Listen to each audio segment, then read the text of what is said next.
lorsqu'on scrute l'interview du chef de l'État, vous personnellement, est-ce que vous pouvez cerner la politique sécuritaire? La politique sécuritaire, ce n'est pas simplement lors de l'interview. La politique, quand on parle de la politique, c'est une politique gouvernementale. Le gouvernement s'est déjà engagé à mettre les moyens à la disposition de notre armée. Et vous savez, Dieu seul sait dans quel état se trouvait notre armée. On est en train de mettre les moyens. J'espère que vous avez quand même des amis dans cette ville qui sont des militaires. Moi, j'ai de temps en temps le temps de les côtoyer.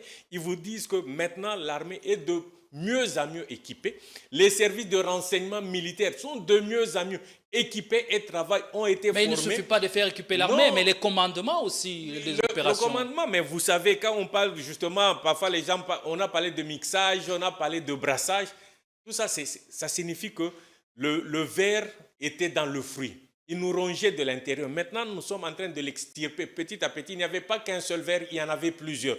Nous sommes en train de les extirper avec le temps de manière méthodique, systématique, de sorte qu'à un moment donné, nous puissions remporter la victoire. Pour moi, parce que quand je suis le discours de nos amis, entre guillemets, du PPRD, ce qu'ils chantent, c'est qu'ils ne rêvent que du retour au pays, du retour au pouvoir de Joseph Kabila. Mais ça veut dire qu'il est lié Attendez, je suis en train de répondre, je suis en train de venir. Dans leur pensée, il n'y a que Kabila. Aujourd'hui, j'ai vu des journalistes, des messieurs responsables en train de chanter Kabila, tout ça. Donc, dans leur tête, ça signifie qu'ils ne se sont jamais départis de l'esprit démocratique de dire qu'il y a eu alternance et que demain, c'est peut-être, je cite à tout hasard, Kambere qui peut postuler, comme l'autre fois c'était Shadari. Donc, à un moment donné, quand on est démocrate, il faut avoir la pensée démocrate. Le fait que tout le monde ne jure, surtout ceux c'est ça qui vous fait croire qu'il est lié. Moi, ça me permet de croire qu'avec cette pensée-là, peut-être n'étant pas sûr de pouvoir remporter des élections démocratiques et même que la Constitution l'empêche de revenir au pouvoir, il peut tenter un coup de force. Ah bon? Oui. Procède à son arrestation, ce sera quand? Est-ce qu'il est au pays? S'il est au pays, vous allez voir. On peut lancer un mandat. Et ça pourra se faire. International. Moi, je ne suis pas dans le secret de l'État ou bien du ministre de la Justice, tout ça. Tout cet appareil se mettra en marche. Donc, moi, je n'en ai pas connaissance. Mais attendons voir. Ne soyons pas pressés. Pourquoi vous êtes pressés? Dans un mois, jusque... Ça prendra le temps que ça prendra. À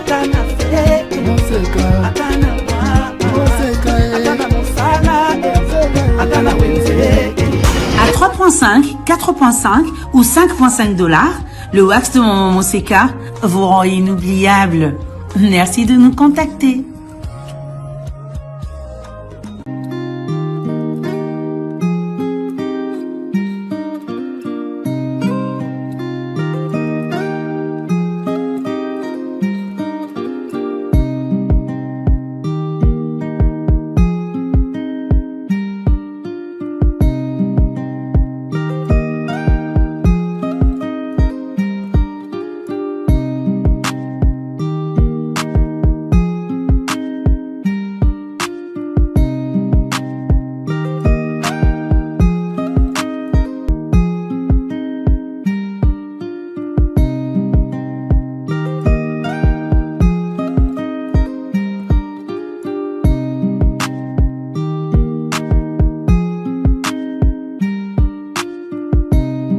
Non à la balkanisation de la République démocratique du Congo. Le Congo restera un et indivisible.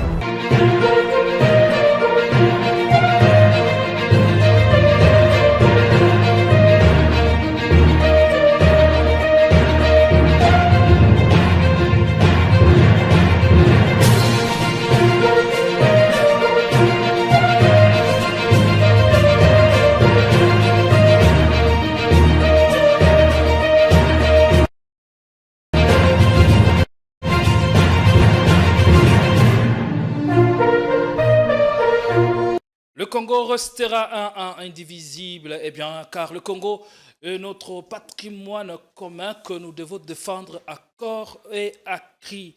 Et ce grand éléphant aux jambes fragiles se relèvera de ses ruines ainsi que de ses échecs répétés si seulement nous regardons tous dans la même direction et que nous puissions aussi analyser froidement les questions existentielles et substantielles de notre nation. Mesdames et messieurs, c'est un réel plaisir de vous présenter ce nouveau numéro qui a l'insigne honneur de recevoir sur ce plateau un haut cadre du parti au pouvoir, l'UDPS, Monsieur Alain Moukouna Mwembi, que j'ai l'honneur de recevoir sur ce plateau. Avec lui, on tentera de décortiquer l'actu des dernières heures en République démocratique du Congo. Merci d'être venu. Bonjour. Bonjour, monsieur le journaliste. Très heureux également de pouvoir participer au redressement et à la construction de notre pays avec un petit détail particulier que j'ai eu l'occasion de lire en arrivant dans votre local sur ce plateau, la force du détail. Donc, je suis prêt à aller dans les détails. Je connais la force du détail parce que moi-même, de formation, je suis ingénieur. L'ingénieur va dans les détails. En mécanique, on va vous parler de la goupille, on va vous parler du circlips, on vous parle des circuits intégrés avec les diodes. Donc, ça va jusque dans les moindres détails. Donc, je suis à l'aise d'être dans les détails. Merci beaucoup. Déjà, je crois, vous êtes très à l'aise dans votre peau et surtout d'être sur ce plateau pour décortiquer ou encore politiquer ensemble. Alors, comment la santé du pays, la santé du chef de l'État? Est-ce que vous avez à le suivre dernièrement au cours d'une sortie médiatique que d'aucuns qualifient de ratée et d'autres, par contre, applaudissent cette sortie médiatique de leur demain. Qu'est-ce que vous pensez de cet avis? Et si vous pouvez brièvement analyser cette sortie médiatique sur le plan de la forme et du fond. Merci beaucoup, monsieur le journaliste. Je voudrais commencer d'abord par vous remercier de m'avoir invité sur votre plateau prestigieux avec un journaliste de renom, Jean-Pierre Kayembe, que j'ai eu plusieurs fois l'occasion de suivre dans les réseaux sociaux. Et il vous suit quelque part. À l'époque, j'ai vu qu'il avait beaucoup de cheveux. Il les a réduits jusque pratiquement à quelques millimètres. Je crois que ça, c'est aussi un petit détail, mais je le remercie en tout cas pour la tenue de cette chaîne. C'est une chaîne prestigieuse, c'est une chaîne qui analyse les choses dans les détails. Et il y a quelqu'un qui a dit « Quand je pense, je deviens ce que je pense ». Et dans la Bible, il est dit clairement que l'homme, en fait, en l'homme, c'est son esprit. L'homme n'est que ce que sont ses pensées. Donc, ça dépendra de nous-mêmes. Donc, l'homme n'est que ce que sont ses pensées. Les pensées par rapport au dire du président, chacun apprécie ça à sa manière. Pourquoi? Parce que nous n'appréhendons pas les choses de la même manière. Selon qu'on est de l'opposition, du pouvoir, mais moi, je crois qu'à un certain moment, il est bon pour nous, en tant que haut cadre de ce pays, et vous en faites un déjà par la qualité de votre émission qui est beaucoup suivie politiquement. Ça signifie que nous voulons gérer la cité de la bonne manière, de sorte que le peuple, la population puisse jouir des bienfaits et de toutes les richesses que le Seigneur a mis à notre disposition. Quel est l'état de santé de la République démocratique du Congo? Moi-même, mon état de santé est bon. Celui du chef de l'État est bon parce qu'il est parti et je crois que cette fois-ci, l'équipe de communication a pu donner un peu plus d'informations sur l'état de santé, le bulletin de santé du chef de l'État. C'est qu'on ne connaissait pas dans les temps passés. À l'époque du maréchal Mobutu, on savait qu'il n'avait jamais passé une nuit d'hôpital sur un lit d'hôpital. C'est ce qu'on connaissait de lui, jusqu'à ce qu'il ait à passer des mois et des mois sur le lit d'hôpital. Mais pour le chef de l'État... Il n'y a rien de dématrisant. Il n'y a rien de scandaleux. C'est un homme comme vous et moi, c'est un homme. Il peut tomber malade, il peut être grippé, il peut avoir une hernie discale, il peut avoir des problèmes de santé, d'autres ont des problèmes cardiaques, des problèmes d'estomac, ainsi de suite. Donc, le problème de santé se pose à chacun d'entre nous. Donc, je ne pense pas qu'il faille vraiment s'attarder sur l'état de santé du chef de l'État. Il faut le considérer, bien qu'il est chef, mais c'est un humain comme vous et moi. Donc, il peut arriver qu'il tombe malade. Cela lui est arrivé et ça, nous le savons déjà depuis quelques années. On en avait même parlé, il portait une minerve, tout le monde était au courant. Donc, il n'y a rien à cacher. Le chef de l'État est parti. Il a été soigné, il nous est revenu, tout le monde est au courant. Donc, s'il est rentré au pays, je ne pense pas que les médecins pouvaient le laisser rentrer au pays avec toute la lourde charge, les responsabilités qui sont les siennes pour qu'il vienne simplement se promener. Donc, je crois que l'état de santé du chef de l'État, nous l'avons vu lors de l'interview et lors de son retour, il est rentré, il a tenu une réunion du Conseil des ministres restreinte. Donc, ça montre que l'état de santé du chef de l'État est normal. Mais quand même, c'est important Et que le allant Congolais de là, s'en préoccupe, car il c'est faut normal. bien mieux diriger ces pays. Il faut être en bonne santé, c'est tout tant à fait mentale que normal. physique. C'est tout à fait normal. Je sais que vous êtes marié, vous avez une famille. Quand vous êtes malade, votre femme s'inquiète. Vos enfants s'inquiètent parce qu'ils savent que vous êtes le leader de la maison, vous êtes la locomotive de la famille. Donc c'est tout à fait normal que quand vous ne portez pas bien, que toute la famille s'en inquiète, s'en préoccupe, pour mieux dire. Donc ça, c'est tout à fait normal que la population congolaise se préoccupe de l'état de santé de son chef. Ça, c'est tout à fait normal, légitime et justifié. Alors, venons à sa communication face à nos confrères de Congo. Comment vous avez apprécié sa communication? Est-ce qu'elle était opportune vu son état de santé déjà qui était opportunité certainement, comme vous l'avez dit, que c'est une question qui a préoccupé les Congolais. Donc il était important qu'il fasse un premier signe pour rassurer. Non seulement un signe pour rassurer, mais en tant que chef de l'État, il y avait des préoccupations qui ont été soulevées par les journalistes qui l'ont interviewé. Je crois que dès lors qu'il n'y avait rien qui empêchait au chef de l'État de pouvoir communiquer avec la population, que ce soit en étant ici sur place ou bien à l'étranger, ça ne pose pas de problème.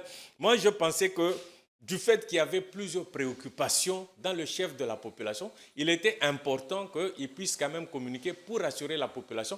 Parce que d'autres, je ne sais pas si c'était dans leur souhait de voir le chef de l'État trépasser, mais il était bon, parce que d'autres en ont même parlé dans ce sens, il était bon que le chef de l'État rassure la population qui se porte bien. Par cette communication, alors il fait une communication qui, du coup, suscite une levée des boucliers au sein de l'opinion publique. Alors, il nous convient, ou bien nous demandons si il n'y avait pas un autre moyen de communiquer que celui-là. Non, mais autre moyen de communiquer, le chef de l'État a plusieurs moyens de communiquer. Il communique au travers du Congrès à la fin de l'année pour parler de l'état de la nation. C'est un moyen de communication. Le chef de l'État peut communiquer au travers du porte-parole du gouvernement. Le chef de l'État peut communiquer avec nous via son porte-parole. Par un communiqué aussi, comme par un communiqué. Son cabinet le chef de l'État a de plusieurs canaux pour communiquer. Donc rien ne l'empêchait de communiquer dans le format. Et moi, je suis très sûr que c'est souvent les journalistes qui ont voulu avoir un mot du chef de l'État. Ils l'ont approché, le chef de l'État démocrate qu'il est. Il a accepté de pouvoir se prêter aux questions. Il n'a répondu qu'aux questions des journalistes. Ce n'est pas que le chef de l'État est venu communiquer simplement comme ça de lui-même. Les journalistes ont posé des questions. Il n'a fait que répondre aux questions, aux préoccupations des journalistes. Et non seulement des journalistes, les journalistes, vous-même, vous le savez, vous portez nos questions, vous portez nos chars. Ça signifie que ce sont les questions que les Congolais du pouvoir ou de l'opposition se sont posées. Les journalistes se sont fait comme porte-parole de la population. Ils ont posé des questions. Le chef de l'État a répondu. Et je ne sais pas, vous vivez avec moi dans ce pays, que ce soit le chef de l'État actuel ou ses prédécesseurs, chaque fois qu'ils communiquaient, chacun interprétait à sa manière, chacun commentait à sa manière. Donc les uns et les autres puissent communiquer ou commenter dans un sens ou dans un autre, selon qu'on appartient à l'opposition, qu'on appartient au pouvoir, c'est tout à fait normal. Et vous avez dit tantôt que sa communication a été opportune, mais lorsqu'on regarde et on scrute les images de cette interview, on se rend tout de suite compte que le chef de l'État n'était pas à l'aise et il semblait très soufflé. Il n'était pas confortablement dans sa peau. Non, être dans sa peau, ça veut dire quoi? Moi, je pense qu'il y a des gens qui parlent même dans le lit de malade. Quand vous allez les visiter, vous communiquez avec eux, ils vous disent que voilà, tel médecin m'a vu, voilà l'état de santé, vous communiquez. À l'aise, ça dépend de vous qui appréciez. Ça, c'est peut-être ce que les uns ont pu apercevoir. Mais moi, j'ai pu voir le chef de l'État poser, répondant aux questions des journalistes. Je ne l'ai pas vu s'écrouler, je ne l'ai pas vu se lever. Non, en tout cas, il est resté tout le temps de l'interview. Il était en bon sens, il a répondu et je ne vois en rien quelque chose qui puisse montrer que le chef de l'État a dézingué ou quoi que ce soit. Non, il a été vraiment dans tout son bon sens, il a répondu aux questions de la manière qu'il fallait répondre. Donc à mon sens, ça c'est un faux débat de dire que le chef de l'État n'était pas en bonne santé. Vous savez que quand quelqu'un est malade, il y a une période de convalescence. Ça peut arriver que ce jour-là, étant donné le besoin de communiquer pour assurer la population, il pouvait le faire. Mais en dehors de ça, dire qu'il n'était pas en bon état de santé ou bien il y avait quelque chose à craindre, mais vous savez qu'il a voyagé de la Belgique jusqu'en RDC, jusqu'à présider des réunions de conseil des ministres, ça montre que physiquement, il est au point. Sinon, ne fût-ce que le voyage de la Belgique jusqu'ici l'aurait épuisé, fatigué, il n'aurait peut-être pas tenu la réunion du conseil des ministres. Non seulement qu'il est parti, il s'est même rendu, je crois, aux obsèques d'un membre de la famille. Donc tout ça montre que le chef de l'État, c'est vrai, il a eu un moment de malaise, mais il se porte bien. Il a pu effectuer plusieurs autres activités sans qu'on voie un seul signe de défaillance ou de faiblesse. Donc de ce point de vue-là, il n'y a aucun souci. Les questions lui ont été posées, il a répondu. Et nous a même enrichi dans notre vocabulaire. Je parie que beaucoup de gens ne connaissaient pas le mot borderline. Maintenant, alors, on a appris un peu. C'est l'élément. C'est pas simplement ça, c'est pour dire que tout a été enrichissant. Les éléments nouveaux qu'il nous apporte dans cette communication? Les éléments nouveaux, par exemple, parce que rien n'est nouveau dans ce qu'il dit. Il est revenu sur ce qu'il a toujours eu à dire. On connaît ses positions tranchées sur la gouvernance du régime d'hier et bien les efforts qu'il est en train d'entreprendre pour remettre le pays sur les rails. Alors, quel élément nouveau nous apporte-t-il? L'élément nouveau qu'il apporte, d'abord, c'est les préoccupations par rapport à la guerre de l'Est. Il a déjà y allé dire. C'est un sujet. Oui, mais vous savez, les pasteurs, ils ne cessent de nous prêcher la même chose tous les jours. Les parents qui nous ont éduqués nous ont répété beaucoup de choses tous les jours. Vous avez votre femme à la maison, il y a des choses que vous lui répétez tous les jours. Une communication de trop tue la communication. Ça signifie que le fait de répéter quelque chose, comme on dit, le fait de répéter quelque chose ne tue pas la communication. C'est une communication de plus qui voulait rassurer que lui, en ce qui le concerne, il ne va pas dialoguer avec les supplétifs du M23. Il veut dialoguer directement avec le Rwanda. Les éléments nouveaux, c'est qui nous apporte le fait que les États-Unis sont en train de faire pression sur le Rwanda et le Rwanda a demandé une rencontre avec la RDC pour échanger.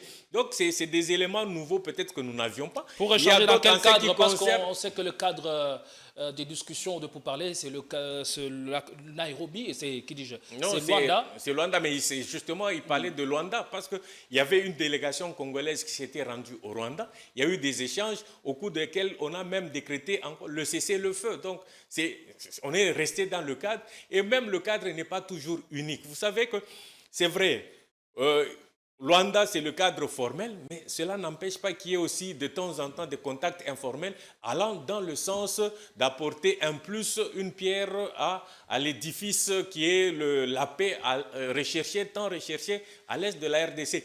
Le président, en dehors du cadre de Luanda, il y a des moments où il reçoit des visiteurs, des ambassadeurs au Palais de la Nation, ça peut être à la Cité de l'Ouest. Tout ça, c'est toujours des cadres dans lesquels il peut communiquer, il peut échanger pour l'intérêt, la recherche de la paix de la RDC à l'Est particulièrement. Donc, il n'y a pas un cadre limité pour dire qu'on ne peut dialoguer que dans ce cadre. Tous les cadres, tant qu'ils peuvent apporter une solution de plus, ces cadres sont les bienvenus. Sur le plan de la forme et du fond, c'était costaud. Oui, c'était costaud. Et en plus de ça, je crois qu'il a apporté quelques révélations. Par exemple, les échanges qu'il a eus avec les seigneurs de la Senko. Donc, il a apporté quelques éléments d'information de ces échanges.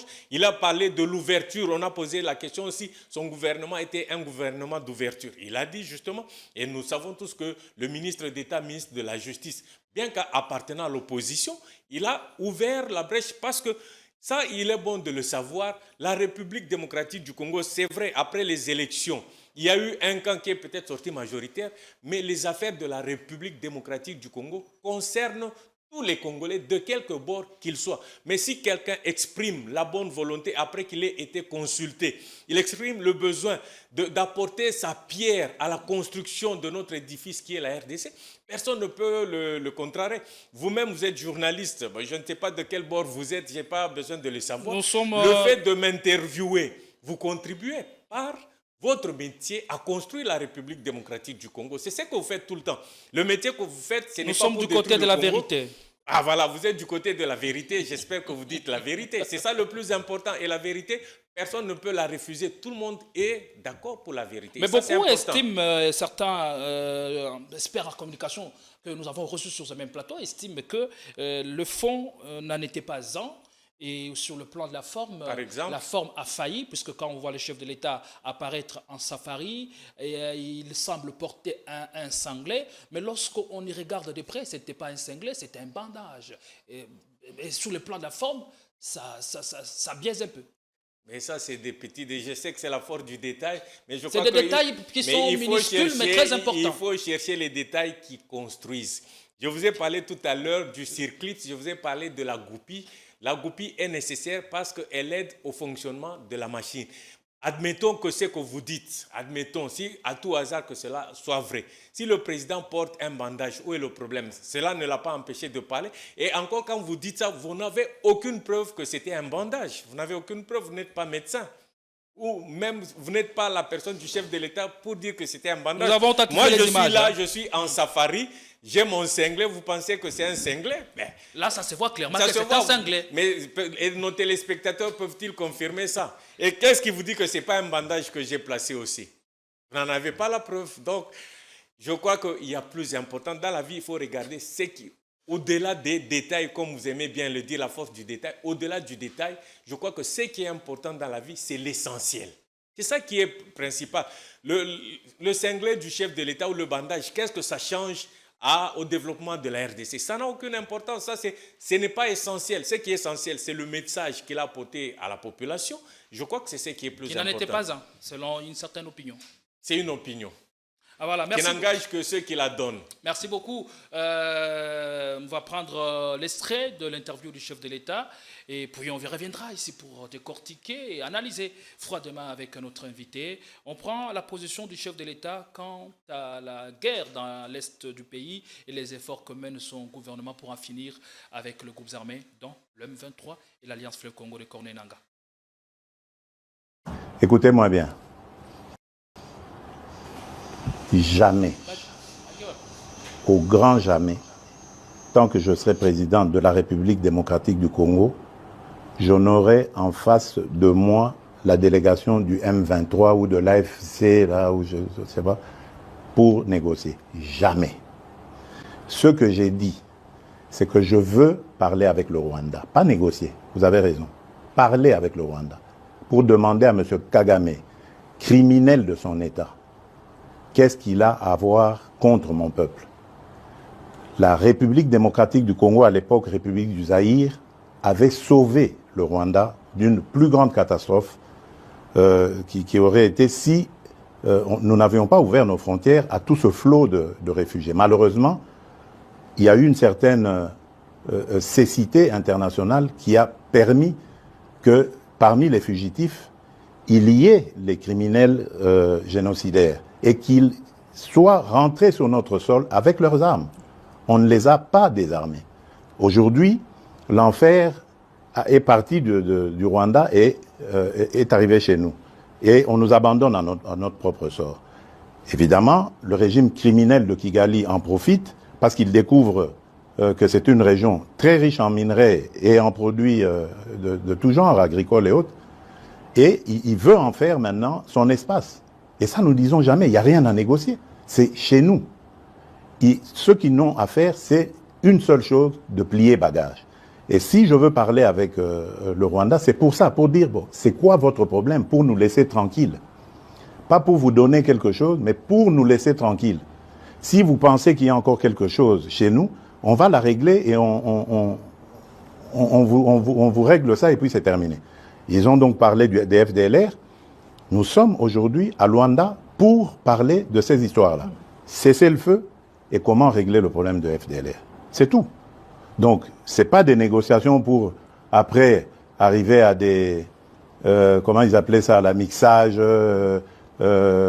instaurer brassage, mixage. Niet. Ça, il n'y aura plus. Ils peuvent arrêter de rêver. Et d'ailleurs, c'est parce qu'ils le savent que vous avez vu qu'ils ravivent encore ce M23, coquille vide, dans un territoire d'ailleurs qui est sous leur contrôle. Donc vous voyez que c'est de la propagande en fait. Ils veulent faire croire que, d'abord ils font cette comédie ils font dire au M23 qu'ils ne se sentent pas concernés par Luanda, alors que tout le monde sait que c'est Kigali qui les pilote. Ensuite, ils les ravivent un peu pour dire, vous voyez, nous sommes capables de reprendre les armes. OK. Nous savons et nous sommes inscrits dans le processus de Luanda. Et d'ailleurs, demain, des pourparlers vont commencer pour justement se pencher sur le plan de cessez-le-feu et de retrait et le plan d'anéantissement des FDLR. Et nous disons, si à côté de ça, le grabuge continue, nous continuerons à tenir pour responsable Kigali. Et pour nous, le provocateur numéro 1, ce sera lui, et les conséquences, ce sera à lui de les assumer. Et c'est ça le problème. Alain Moukouna, est-ce que vous ne sentez pas que le chef de l'État est perdu en ce qui concerne la gouvernance sécuritaire, en abordant la question sécuritaire avec un peu de légèreté?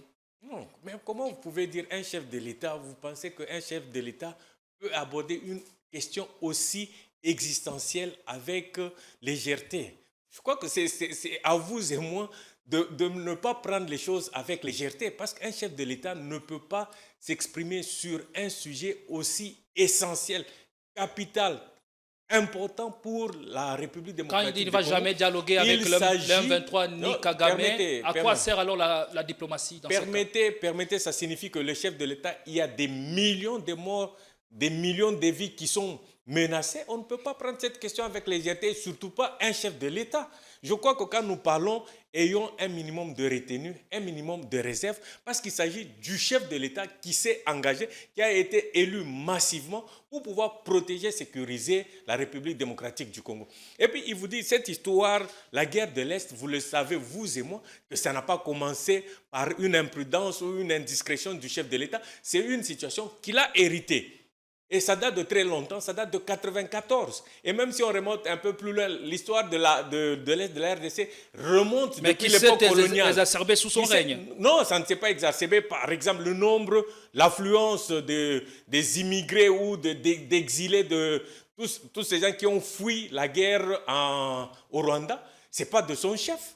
Les Nations Unies ont été complices. On a accueilli sur nos terres des gens avec des armes, des milliers, parce que nous avons accepté d'ouvrir notre territoire afin que ces gens-là, les Rwandais, pour ne pas les citer, aient la vie sauve. Ça, on ne doit pas l'oublier, on ne doit pas oublier l'histoire. Donc, la République démocratique du Congo, et nous nous souvenons que c'était du temps de Maréchal, nous avons eu le temps de suivre le premier commissaire d'État de l'époque, je cite le sénateur Kengo Adono, il a même affirmé que lui et son gouvernement s'étaient opposés à ce qu'on ouvre un couloir humanitaire pour les Rwandais. Mais le chef de l'État de l'époque avait dit non, il faut ouvrir avec la bénédiction des Américains, des Nations Unies. Il a fait. Donc ça, ce n'est pas le chef, ce n'est pas du chef du président de la République actuelle. Son prédécesseur a connu la même situation. C'est vrai que par moments, il y a des moments de répit, des moments où la guerre commence, mais on ne peut pas dire que c'est de son chef. Et puis, il ne peut pas prendre ça avec légèreté. Au jour d'aujourd'hui, pour montrer qu'il ne prend pas ça avec légèreté, le gouvernement de la République a voté la loi de programmation militaire. Pourquoi? C'est pour équiper suffisamment notre armée. Autrefois, nous nous en souvenons, l'armée rwandaise, toute... Ça, c'est sur papier, mais sur le terrain, les M23 continuent à prendre de localités entières. Ils entraient... Vous savez, c'est des batailles. Ce n'est pas encore, la guerre n'est pas encore terminée. Pour qu'on dise que la guerre est terminée, il y a un pan de notre robe qui est maintenant attribué. La guerre, c'est la sommation de petites batailles. Des petites batailles. Mais ce n'est pas encore la fin de la guerre. On peut prendre le cas de l'Allemagne. L'Allemagne avait conquis des territoires, des pays presque entiers. Mais à un moment donné, les Alliés se sont organisés jusqu'à contraindre l'Allemagne à les contraindre à rentrer dans son dernier retranchement. Donc, et c'est ça qui a dicté la fin de la guerre. Au jour d'aujourd'hui, la guerre n'est pas terminée. On peut perdre une bataille, ce n'est qu'une bataille, mais comme on dit, rira bien qui rira le dernier. Donc nous sommes sur un front militaire, donc on ne peut pas dire que la guerre est terminée, la RDC a... Mais l'option militaire n'a jamais été levée. Mais moi, je peux même vous dire, l'option militaire sera peut-être levée en son temps si toutes les démarches que nous sommes en train... Et même quand vous parlez de l'option militaire, mais quand les autres attaquent et nous contre-attaquons, nous résistons, c'est une option militaire. C'est pourquoi nous avons une armée au front. Donc l'option militaire n'est pas écartée. Vous savez, moi je suis un grand fan du football. Vous savez, et du Real de Madrid particulièrement, je n'en fais pas la publicité. Et vous savez, ce qui arrive avec le Real de Madrid, ils marquent toujours à la dernière minute, vous allez dans les prolongations, et c'est toujours eux qui remportent les coupes, et on en a déjà 15. Donc ça, c'est une image que je donne pour dire que oui, on a commencé la guerre, on sait que ça a commencé à telle période, mais nous sommes en train d'évoluer, et comme je vous l'ai dit, rira bien, Oui, évoluer, qui rira le dernier. c'est bien ça le mot. Lorsqu'on scrute l'interview du chef de l'État, vous personnellement, est-ce que vous pouvez cerner la politique sécuritaire? La politique sécuritaire, ce n'est pas simplement lors de l'interview. La politique, quand on parle de la politique, c'est une politique gouvernementale. Le gouvernement s'est déjà engagé à mettre les moyens à la disposition de notre armée. Et vous savez, Dieu seul sait dans quel état se trouvait notre armée. On est en train de mettre les moyens. J'espère que vous avez quand même des amis dans cette ville qui sont des militaires. Moi, j'ai de temps en temps le temps de les côtoyer. Ils vous disent que maintenant, l'armée est de mieux en mieux équipée. Les services de renseignement militaires sont de mieux en mieux équipés et ont été formés. Mais il ne suffit pas de faire équiper l'armée, mais les commandements aussi des opérations. Le commandement, mais vous savez, quand on parle justement, parfois les gens, on a parlé de mixage, on a parlé de brassage. Tout ça, ça signifie que le ver était dans le fruit. Il nous rongeait de l'intérieur. Maintenant, nous sommes en train de l'extirper petit à petit. Il n'y avait pas qu'un seul ver, il y en avait plusieurs. Nous sommes en train de les extirper avec le temps de manière méthodique, systématique, de sorte qu'à un moment donné, nous puissions remporter la victoire. Monsieur le journaliste, je le dis, peut-être les gens, j'ai commencé par vous dire que quand je pense, je deviens ce que je pense. Si nous, les Congolais, nous pensons et que demain, nous allons devenir ce que nous pensons. Si nous pensons que cette guerre, nous la remporterons, effectivement, nous la remporterons. Quelqu'un a dit que, quelle que soit la puissance d'une bombe atomique, elle ne peut pas vaincre un peuple déterminé. C'est la détermination que vous et moi, parce que vous aimez la vérité, c'est ça aussi la vérité, c'est que vous et moi, si nous sommes déterminés, le temps, je ne dirais pas que ça importe peu, ça peut prendre le temps que ça prendra, mais au finish, nous gagnerons cette guerre. La détermination du peuple, bien sûr, mais qui Absolument. doit s'arc-bouter sur le management, les tacts du chef de l'État. Absolument, absolument. Savoir motiver aussi le troupe et avoir de la hauteur dans nos mots comme dans nos actes. Mais oui, mais c'est ça, cela est traduit déjà dans le cadre budgétaire. Le budget, parce que le budget traduit notre volonté, notre pensée déjà de mettre fin à la guerre. Donc quand on regarde le budget, on voit que le budget qui est alloué au jour d'aujourd'hui à l'armée, à la sécurité, à la défense, il a été majoré considérablement. C'est déjà un indice qui montre notre détermination, notre volonté de pouvoir mettre fin à la guerre. Comme je vous ai dit, nous avons en face de nous des armées de l'Ouganda, l'armée du Rwanda. Donc, ce n'est pas des gens qui sont venus s'amuser. Donc, nous nous confrontons, nous nous battons contre des armées. Et ce n'est pas aussi simple qu'on peut le croire. Et cela ne se passera pas comme par un coup de baguette magique. C'est des combats qui sont engagés. Il y a des moments où nous prenons le dessus, il y a des moments où aussi... Mais c'est que leur avancée, ce n'est plus comme autrefois. Ils ne passent pas comme un couteau dans du beurre. Alors, le chef de l'État aussi parlait de groupes armés et leurs parrains. En ce qui concerne l'Alliance Fleuve Congo, ce n'est plus piloté par Paul Kagame comme cela a été annoncé depuis un certain moment. Maintenant, c'est l'ancien chef de l'État, Joseph Kabila, qui est présenté comme l'instigateur de l'Alliance Fleuve Congo que dirige Corneille Nangaa. Est-ce que tout ça fait sérieux dans un pays qui se dit démocratique? Et ça fait très sérieux, surtout quand ça vient du chef de l'État. Le chef de l'État n'est pas comme vous et moi. Le chef de l'État, c'est lui qui tient le tableau de bord. J'ai l'habitude de comparer le chef de l'État à un pilote. Le pilote, c'est lui qui a les manettes, c'est lui qui a le tableau de bord, c'est lui qui a le contrôle de tout ce qui se passe à bord de l'avion. C'est lui qui a toutes les informations sur le niveau de carburant, sur la latitude, l'altitude, la longitude. C'est lui qui maîtrise tous ces paramètres. La personne la mieux informée du pays. La personne la mieux informée du pays. Ça suffit. Le président a tous les services. Mais qui n'a jamais été au courant de son salaire. Permettez, son salaire, vous, c'est une manière de parler. Je crois que nous sommes adultes, c'est parfois une manière de parler. Mais vous n'allez pas me dire que... Qui n'a jamais été au courant de ce qui se passe à Bunagana et partout. Il est au courant. Mais vous êtes journaliste. C'est une manière de fuir ses responsabilités. Les styles de figure. C'est des styles de figure. Mais on ne peut pas dire que le chef de l'État n'est pas informé de tout. Il a tous les services, parlons sérieusement. Le chef de l'État a tous les services. Il a la DGM, Direction Générale de Migration. Il a ça, là, toute la situation dans les frontières. Il a la situation. Il a les services de renseignement. Des services, pas n'importe quel service, on les appelle des services d'intelligence. Donc il faudra que nous puissions comprendre. Le mal avec nous les Congolais, c'est que nous n'avons pas confiance en nous-mêmes. Vous savez, quelqu'un qui n'a pas confiance en lui-même ne peut pas aller loin. Donc à un moment donné, il faut que nous apprenions à avoir confiance en nous-mêmes, en nos propres institutions, à nos responsables que nous élisons. Donc le chef de l'État, il a les services de l'enseignement. Contre l'ancien chef de l'État et même déclarer un procès public. Pourquoi pas? Si cela est démontré. Quel était l'objectif de cette communication selon vous? Non, l'objectif de communication, c'était de lancer un message au peuple congolais. Et même, vous parlez particulièrement, vous voulez singulariser pour lancer un chef de l'État. Pourquoi?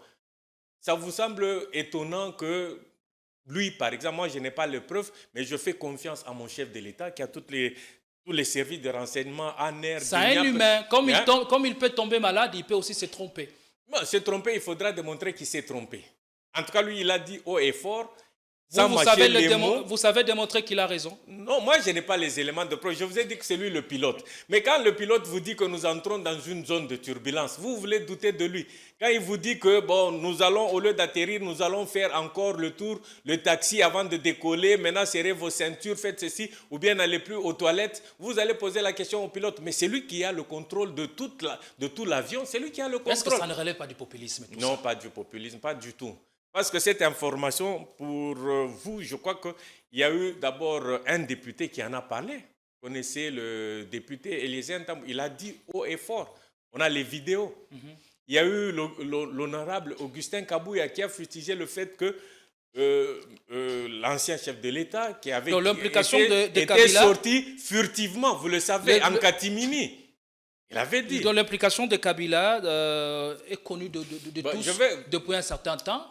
Et alors, depuis quand il est lié à l'Alliance Fleuve Congo? Parce qu'hier... il n'y a que lui, M. Kabila, qui peut le savoir. À quel moment? C'est lui seul qui peut le savoir. Je vous donne le cas des autres qu'on a. On a parlé d'Henri Magie, de Chisola. Quand ils sont allés s'allier, est-ce que vous le saviez? Est-ce qu'ils ont dit au PPRD que nous avons décidé de nous allier à l'AFC? Ils ne l'ont pas dit. Qui vous dit que l'ancien chef de l'État, Joseph Kabila, aussi de la même manière que les prédécesseurs qui se sont alliés à l'AFC, lui aussi l'a fait sans informer tout le monde. Et même quand on le fait, on ne crie pas sur le toit. Donc, mais ce sont les services d'intelligence en recoupant les communications, en recoupant les voyages. Parce que nos services d'intelligence, ne vous y trompez pas, ne sont pas installés qu'ici en RDC. Nous collaborons d'État à État avec d'autres services de renseignement. Nous collaborons déjà, nos ambassades, il y a toujours des services de renseignement, vous le savez. Des services de renseignement, en recoupant tout ça, certainement, qui ne sont jamais arrivés à faire dépêtrer ou à défenestrer tous les infiltrés qui sont dans nos institutions.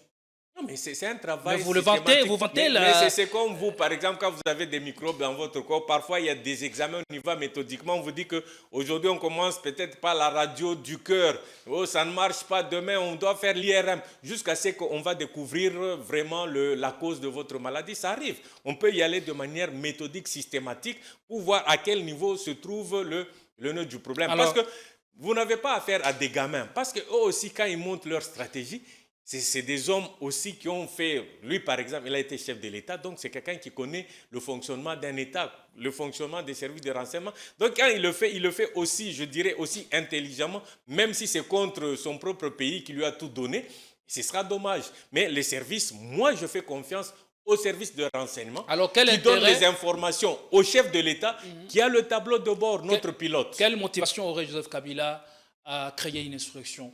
Parce que c'est lui qui est présenté comme l'un des acteurs majeurs de l'alternance démocratique dans ces pays. Il a passé le flambeau à Félix Tshisekedi qui est au pouvoir et qui est à son deuxième mandat. Mais quand vous dites flambeau, ça veut dire quoi?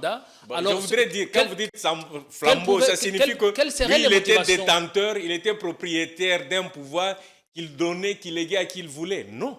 Vous vous souvenez qu'en 2018, et d'ailleurs c'est Corneille Nangaa qui a organisé les élections dans ce pays, à l'issue desquels le chef de l'État a gagné, a été proclamé gagnant. Alors la Donc, question, c'est ça savoir signifie que quelles sont les motivations. Parce que lui, c'est conformément à un la sénateur à vie. Constitution, Et conformément à la Constitution. il a des droits et des privilèges liés à son statut. Mais moi, c'est simple. Pour moi, parce que quand je suis le discours de nos amis, entre guillemets, du PPRD, ce qu'ils chantent, c'est qu'ils ne rêvent que du retour au pays, du retour au pouvoir de Joseph Kabila. Et ça veut dire Ils qu'il est lié à Attendez, M23. je suis en train de répondre, je suis en train de venir. Dans leur pensée, il n'y a que Kabila. Aujourd'hui, j'ai vu des journalistes, des messieurs responsables en train de chanter Kabila, tout ça. Donc, dans leur tête, ça signifie qu'ils ne se sont jamais départis de l'esprit démocratique de dire qu'il y a eu alternance et que demain, c'est peut-être, je cite à tout hasard, Kambere qui peut postuler, comme l'autre fois c'était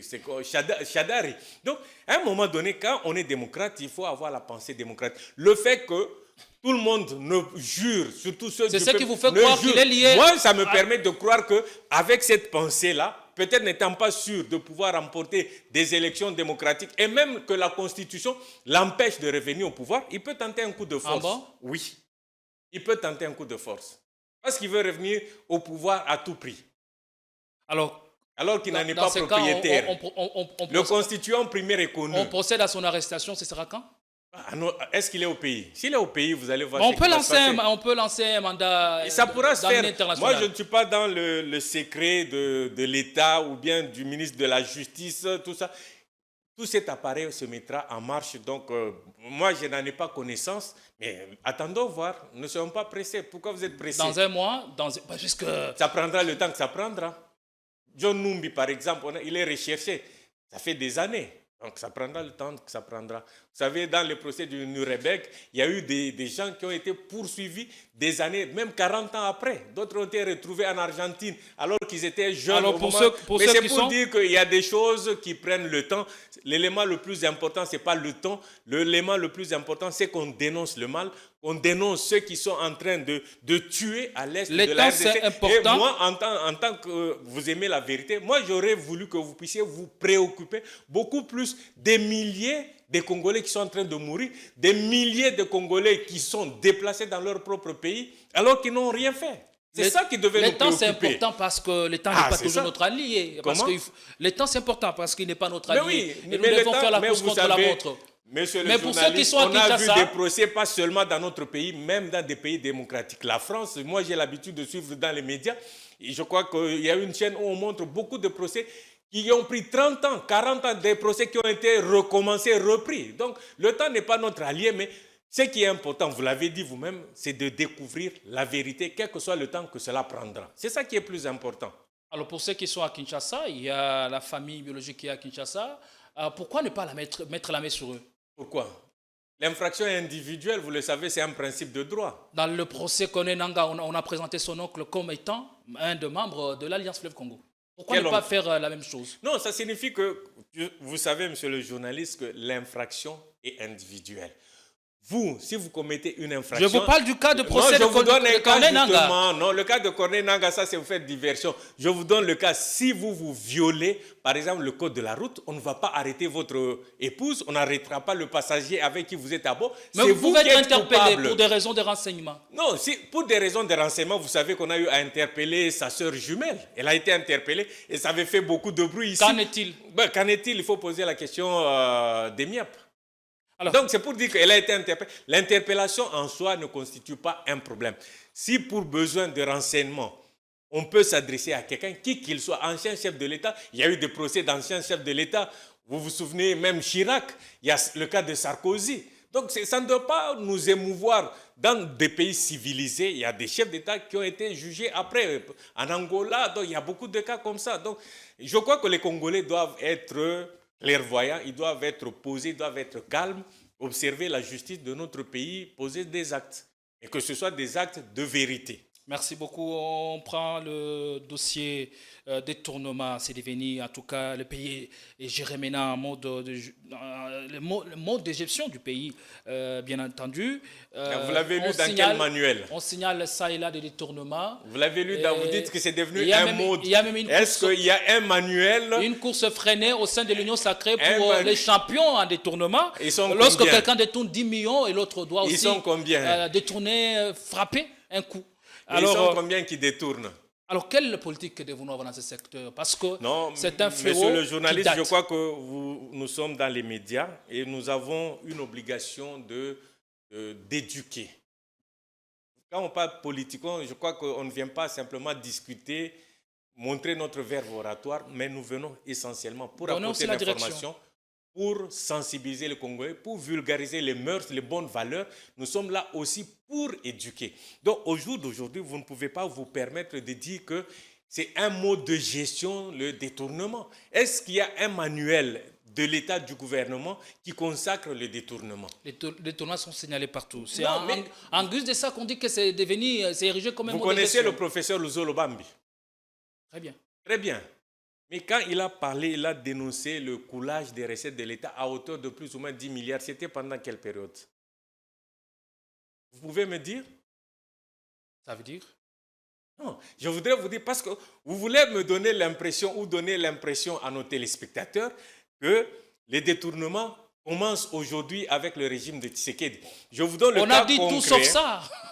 On a dit tout sauf ça. Non, quand vous parlez du gouvernement, vous dites de manuel de procédure. Moi, vous dites que c'est devenu un mode de fonctionnement. Donc, comme une sorte de concurrence, vous parlez du régime actuel. Mais moi, je vous donne le cas des 10 milliards qui étaient dénoncés par quelqu'un qui appartenait à ce même régime, le professeur Luzolo Bambi, qui à un moment donné a été nommé comme conseiller du chef de l'État en charge de la lutte contre la corruption. Il stigmatisait déjà vers les années 2012 le fait qu'il y avait des coulages, des détournements à hauteur de 10 milliards l'année. Moi, j'ai eu l'occasion de le suivre dernièrement, le professeur Luzolo Bambi.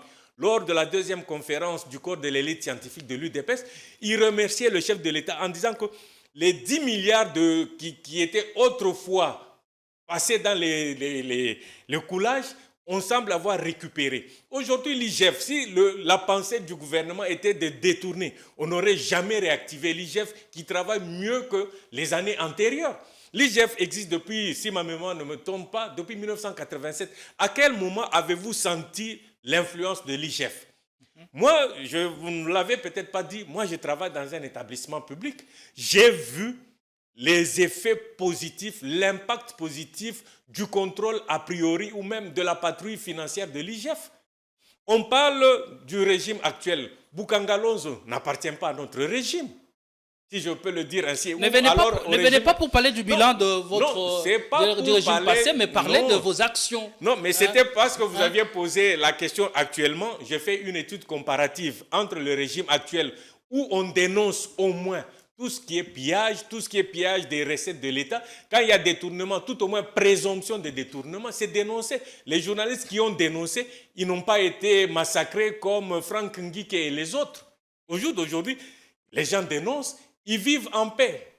Mais contrairement aux années antérieures. Donc c'est très important de savoir, comme le chef de l'État l'a dit, c'est déjà un aspect positif. Nous devions nous réjouir du fait que les malfaiteurs aujourd'hui sont dénoncés.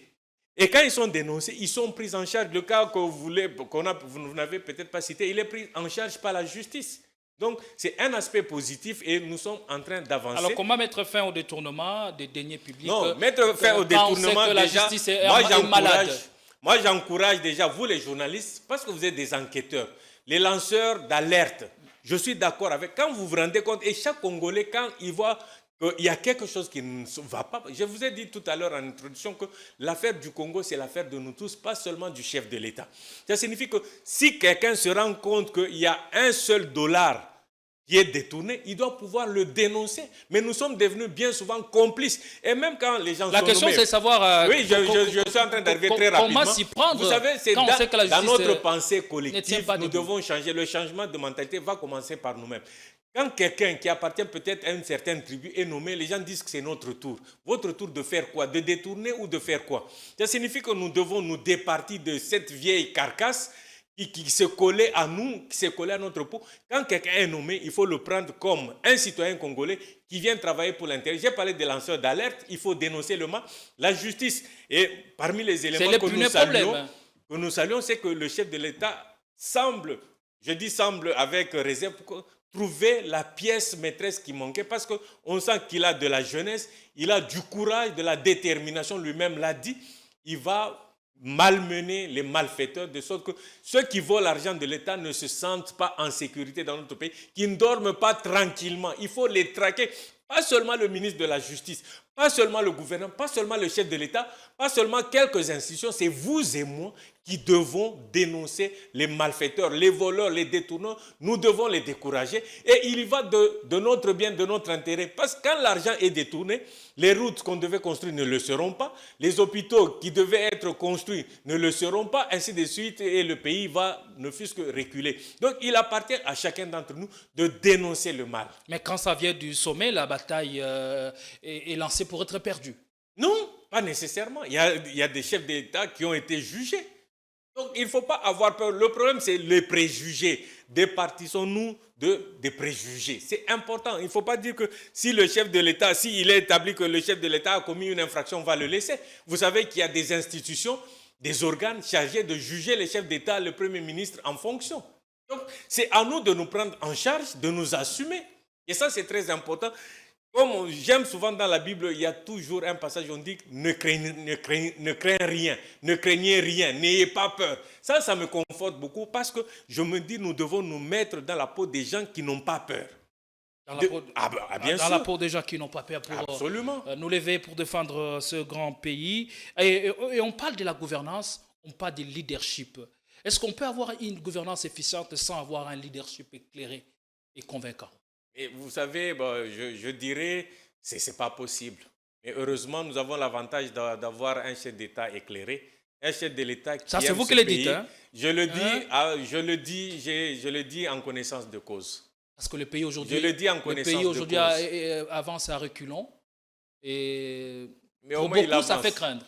Non, mais ça signifie que je crois que ce sont les douleurs de l'accouchement, les douleurs de l'enfantement.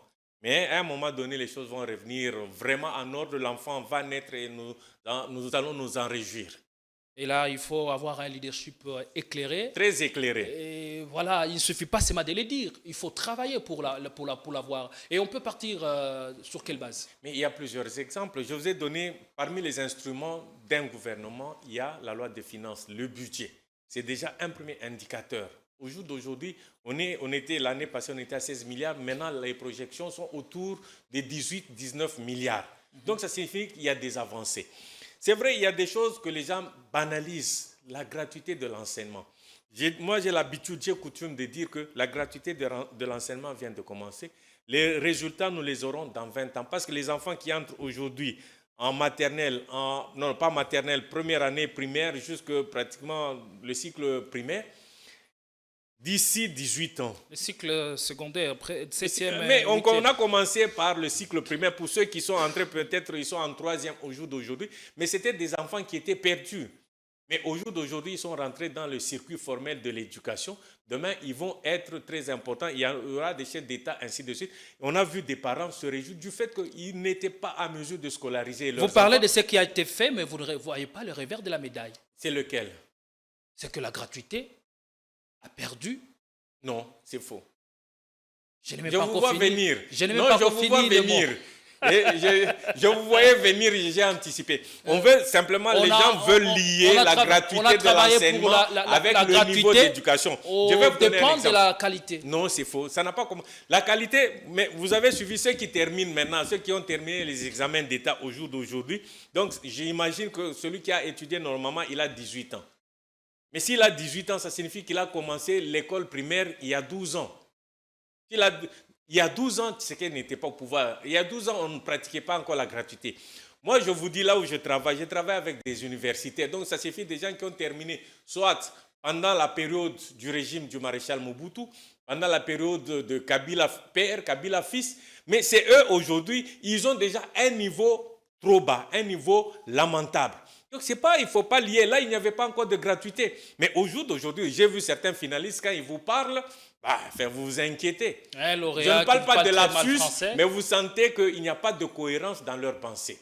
Donc, mais ça ne date pas d'aujourd'hui. Donc, il est faux de pouvoir lier la gratuité de l'enseignement et le niveau de l'enseignement. Gratuité. Le niveau de l'enseignement, moi qui vous parle, moi j'ai eu à enseigner. Quand j'ai terminé l'université, déjà en 99, je commençais à enseigner. Et même quand j'étais encore étudiant, pendant les périodes de vacances, j'enseignais. Moi, je me souviens qu'il m'est arrivé à un moment donné de poser la question à quelqu'un qui est en 5e secondaire, il fait la mécanique, vous lui posez la question de savoir comment est-ce qu'on calcule la surface d'un carré connaissant le côté. Mais quelqu'un comme dit, pour calculer la surface d'un carré connaissant le côté, on fait côté x 4. Alors, on parle de la gratuité de l'enseignement. Ça montre déjà que la qualité de l'enseignement s'était détériorée il y a longtemps. À mi-chemin n'a jamais été faite. Comment vous pouvez avoir un projet aussi ambitieux, comme vous essayez de le dire, sans qu'il n'y ait jamais eu d'évaluation? Et qui fait l'évaluation? C'est chacun dans chaque secteur qu'on fait l'évaluation. Chaque service, chaque établissement doit être en mesure de faire son auto-évaluation. Ça n'a jamais été fait. Si, ça se fait dans les entreprises publiques, dans les établissements publics, ça se fait. Et même que cette fois-ci, lors de la présentation je parle de l'évaluation de toutes les tables, de toutes les parties. Le gouvernement, bande syndicale et aussi les enseignants. Mais ça se fait, même en ce qui concerne le gouvernement actuel, le gouvernement soumis. Je crois que parmi les éléments de gouvernance, la première ministre et le chef de l'État, lors de l'interview, il a même dit clairement que d'ici, on va évaluer l'action du gouvernement déjà à la fin de l'année. Peut-être qu'il pourra y avoir un aménagement technique en début de l'année. Donc, il y aura l'évaluation. Ce qui ne se faisait pas quand avant. remonte la dernière évaluation? Mais la dernière évaluation, s'il y a eu déjà Sama 1, Sama 2, il y avait eu l'UNCAM. Quand il y a aussi parfois des remaniements du gouvernement, des changements de gouvernement, ça signifie qu'on a évalué, on a ressenti peut-être que ça n'allait pas. Oui. On verra ça vraiment. Mais je vous trouve un peu sceptique. Je pensais que vous étiez ami de la vérité, mais je me rends compte que vous êtes plutôt ami du scepticisme. Pas du tout. Si vous ne l'êtes pas et que vous êtes confiant en l'avenir, je serai très heureux. Nous voulons que ce Congo soit grand. Et absolument, il est d'ailleurs grand, le Congo est grand. Qu'il soit sur ses appuis. Et voilà. Mais ce qui est sûr, c'est que la situation, on a à faire face à beaucoup de défis, c'est certain. Et moi, je n'ai jamais eu peur de relever les défis. C'est un peu ma nature profonde. Et moi, j'ai toujours dit, voyons grand. C'est ma vision, c'est ma pensée. Et le chef de l'État a aussi la pensée de voir le Congo très grand. Et je crois que nous sommes en train d'aller. Les grandes organisations, les manifestations, on est dans les organisations internationales. Nous nous acquittons aujourd'hui au mieux de nos contributions. C'est beaucoup d'évolution. Parfois, on ne s'en rend pas compte parce qu'on est vraiment concentré juste sur des petits détails qui ne sont pas essentiels. Alors, en tout cas, ici à Politicon, nous ne sommes pas défaitistes, moins encore sceptiques, mais nous regardons dans la meilleure direction pour que le Congo Je l'espère. En tout cas, c'est ça. Ce n'est pas une déclaration. Le chef de l'État, dans son discours d'investiture au stade de Martyr, il a eu à faire mention des erreurs qu'il a commises lors de son premier quinquennat. Est-ce qu'aujourd'hui, nous pouvons s'accorder à dire qu'il est en train de répéter ces erreurs? Bon, là, je crois d'ailleurs, vous avez mal lu le discours du chef de l'État. Il n'a pas dit que je vais corriger les erreurs que j'ai commises. Il a dit que les erreurs du passé ne vont plus se répéter. Ça signifie les erreurs à tous les niveaux. Même vous, monsieur le journaliste, s'il y avait des erreurs que vous commettiez autrefois, le chef de l'État vous a invité, nous a tous invités à ne plus commettre les erreurs du passé. De quelle erreur parlait-il? Au niveau du gouvernement, qu'on ne répète pas les erreurs du passé. C'est ça la pensée du chef de l'État. Il n'a jamais dit que je ne vais pas répéter les erreurs que j'ai commises dans le passé. De quelle erreur parlait-il? Parce que lui, il n'a jamais commis d'erreur. Comment? Lui, il n'a jamais commis d'erreur.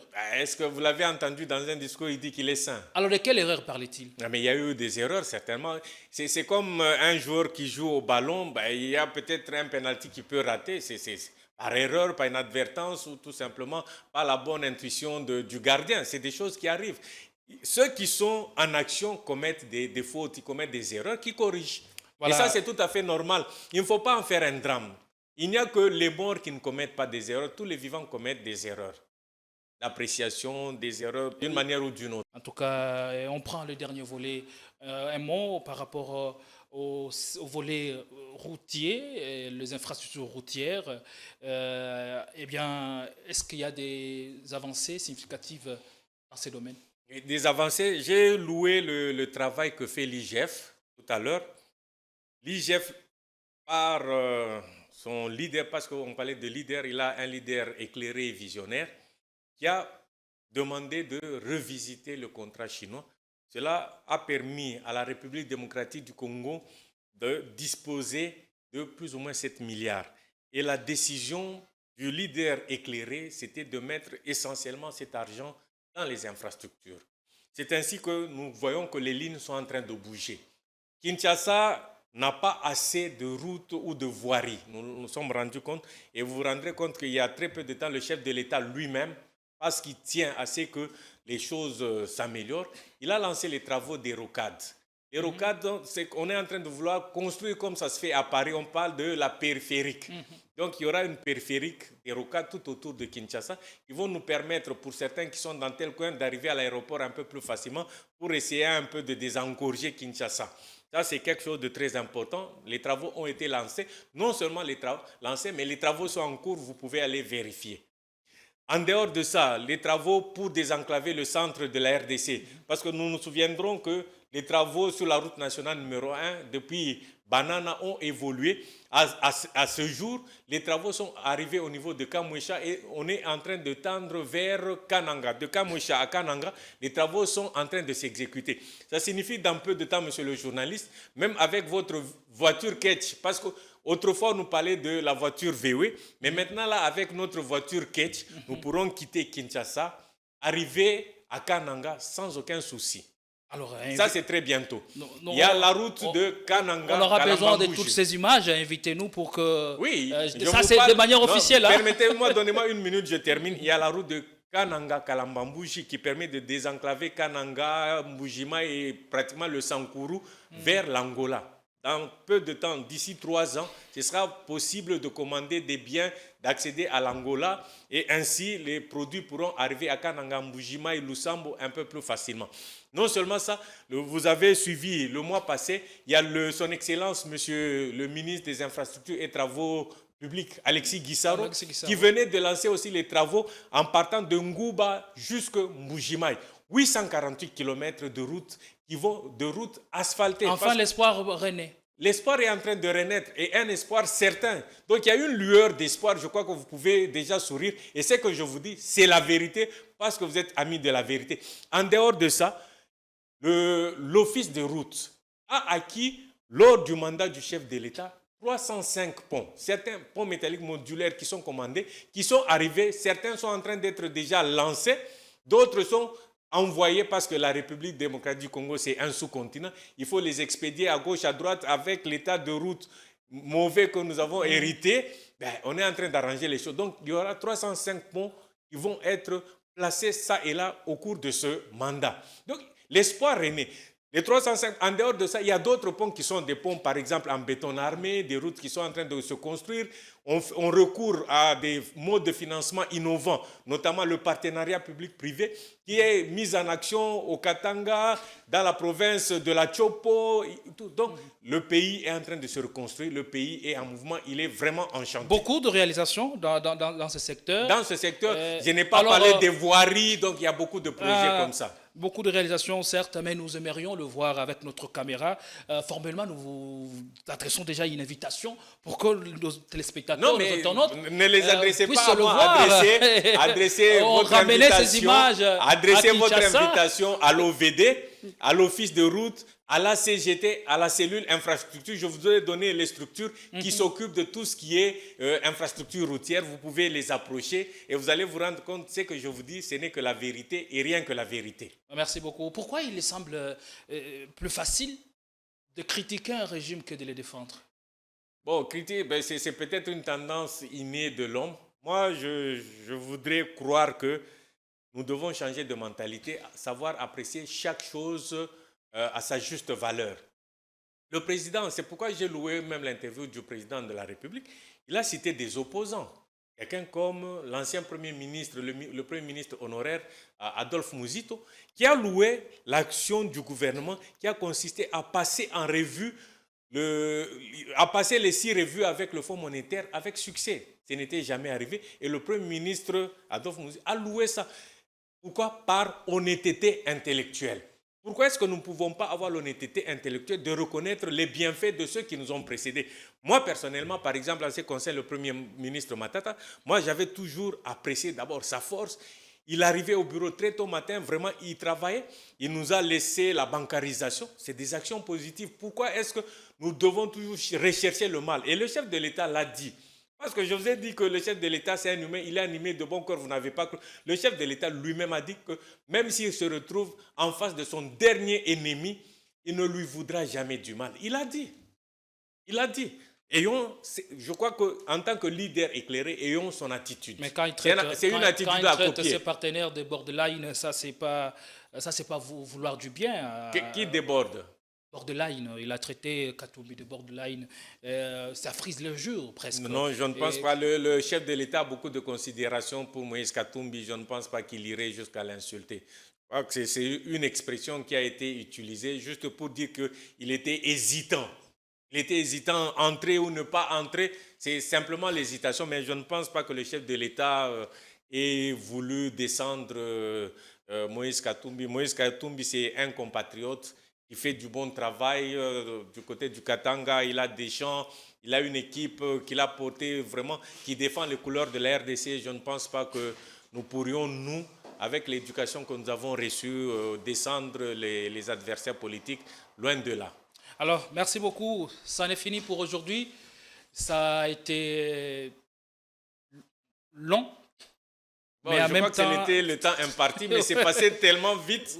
Et j'espère que j'ai répondu à vos préoccupations. On n'a pas pris toutes les questions, on n'a pas épluché tous les dossiers importants. En tout cas, important. Mais quand on a parlé des infrastructures, vous pensez que ce n'était pas important? On a parlé de... Il y a encore plus que ça, creuser la matière, plus de détails, comme nous le voulons ici. Non, mais ça signifie que si vous avez besoin des cas concrets, descendez sur le terrain, vous les verrez. Ne restez pas simplement entre vos 4 murs en train de critiquer. Allez sur le terrain, voyez ce qui est en train réellement de se passer. Je vous ai donné quelques cas à titre illustratif, exemplatif. Allez vérifier. Moi, si vous avez besoin de documentation, je vous en fournirai, j'en ai à revendre. Merci beaucoup. Je rappelle que vous êtes au cadre de l'UDPS et vous êtes en même temps directeur chargé de marché public à l'office de route. Je crois que c'est ça. Expert senior en passation de marché, en partenariat public-privé et puis formateur des formateurs. Et c'est depuis très longtemps. Depuis très longtemps. Une expérience avérée dans ces domaines. Monsieur Alain Moukouna, merci. Merci, monsieur le journaliste. Cette émission est terminée. Mesdames et messieurs, nous vous retrouvons prochainement avec la même dose de plaisir. Restez-nous fidèles, car ici, vous avez ce qu'il y a de mieux à vos oreilles. Merci.